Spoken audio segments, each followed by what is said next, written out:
Se différencier de ses concurrents, c'est rechercher un positionnement unique. De fait, mener une stratégie de différenciation conduit à identifier et mettre en œuvre une offre distincte du standard du marché.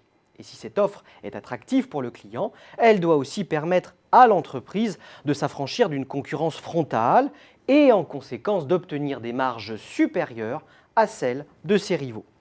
Il existe deux stratégies fondamentales pour se battre sur un marché et conserver un avantage concurrentiel durable selon le courant de l'économie industrielle, vulgarisé à partir des années 80 par de multiples auteurs de la stratégie d'entreprise.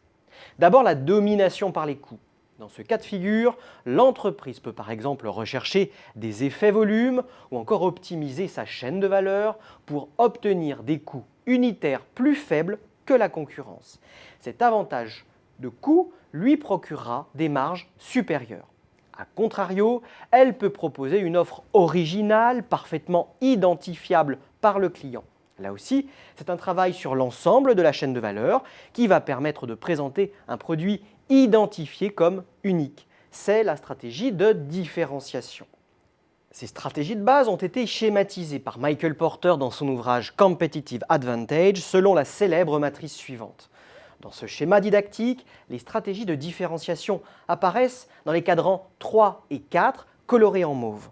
Dans ce cas, soit l'entreprise se dote d'attributs uniques pour se différencier sur la cible la plus large possible, c'est le cadran numéro 3, soit elle se focalise sur une cible plus étroite, un segment de marché par exemple, sur lequel elle se spécialise pour apporter une offre unique, c'est le cadran numéro 4. Dans les deux cas, il s'agit bien de s'abstraire d'une concurrence pure et parfaite pour obtenir des marges plus élevées. Les facteurs de différenciation peuvent être très nombreux. Citons ici, à titre d'exemple, et sans pouvoir être exhaustif, quelques sources de différenciation majeures.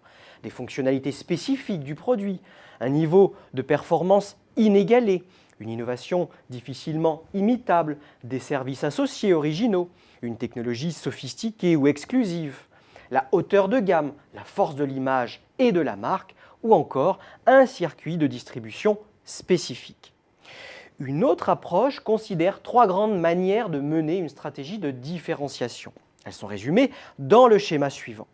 La stratégie de sophistication, la stratégie d'épuration et la stratégie de différenciation hybride. À titre d'illustration, je m'appuierai sur l'exemple de l'aviation commerciale et je prendrai comme offre standard les grandes compagnies aériennes nationales.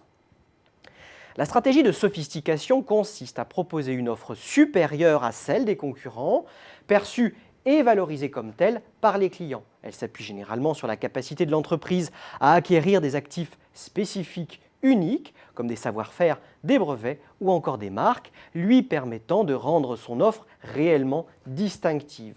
Dans le secteur de l'aviation commerciale, ces stratégies sont menées en particulier par des acteurs positionnés sur le créneau de l'aviation d'affaires.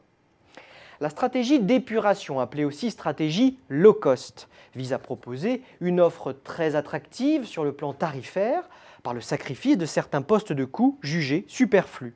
De tels positionnements sont orientés vers les clients pour qui le prix est l'élément déterminant de l'acte d'achat. Pensez aux compagnies comme EasyJet ou Ryanair. Attention à ne pas les confondre avec des stratégies de prix. En sacrifiant certains aspects coûteux mais secondaires des offres standards, les stratégies d'épuration reposent sur des formes d'organisation et de management spécifiques qui rendent possible la réduction simultanée des prix et de la valeur perçue de l'offre sans pour autant sacrifier les marges, contrairement à une stratégie de prix qui consiste à ne pas dégrader la valeur perçue.